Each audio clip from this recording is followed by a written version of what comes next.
দুবাইয়ের labour approvals এটা offer লেটারের পরে আসে, ঠিক আছে। 2 তারিখে বেরোয়েছে। এই দুজনের ভিসা করে আমি দেখাবো, ইনশাআল্লাহ আপনার কানেক্টেড থাকবে। আসসালামু আলাইকুম গাইস, আশা করি ভালো আছেন সবাই। আলহামদুলিল্লাহ আমিও ভালো আছি। মাহমুদ হাসান বলছিলাম মোজেন ট্যুর অ্যান্ড ট্রাভেলস থেকে। আমি আপনাদের এই অ্যাপ্রুভালগুলো দেখাতে পারিনি, যেগুলো 2 তারিখে বের হয়েছে। হ্যাঁ, 2 তারিখ, যা একটু দূর থেকে দেখাচ্ছি।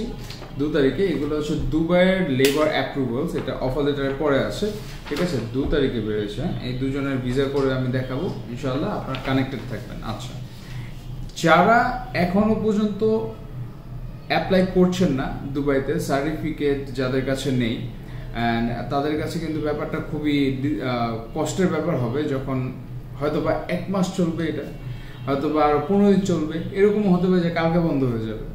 সো যারা কাজ করে দিচ্ছে, যাদের কাজ আপনারা রেগুলার দেখছেন, তাদের সাথে এখনই যোগাযোগ করতে হবে। এখন এটা আমি হই বা অন্য কেউ হোক, যদি আমি হই আমার কন্ট্যাক্ট নাম্বারে কল করবেন বা আমার অফিসে এসে ভিজিট করবেন। আমার এখানে কিন্তু কাস্টমার্স আসেন, সবাই ট্রান্সপারেন্ট, আমার দেখেনি কিন্তু যে এইভাবে যদি কেউ ট্রান্সপারেন্ট ভাবে কাজ করে দেয়, কেন কাজ দিবে না? তো কারা কি কি ইস্যুটা নিয়ে আপনাদের বাধা দিচ্ছে যে না অভিযানের সাথে কাজ করবো না, প্লিজ ওই ইস্যুটা নিয়ে আমার স্ক্রিনে দেওয়া নাম্বারগুলোতে কল করে আমার সাথে যোগাযোগ করুন। ইনশাআল্লাহ আমি আপনাদের সহযোগিতার হাত হবো। তো সবাই ভালো থাকবেন, সুস্থ থাকবেন, অবশ্যই অভিযানের সাথে থাকবেন। আসসালামু আলাইকুম রহমতুল্লাহি ওয়া বারাকাতুহু।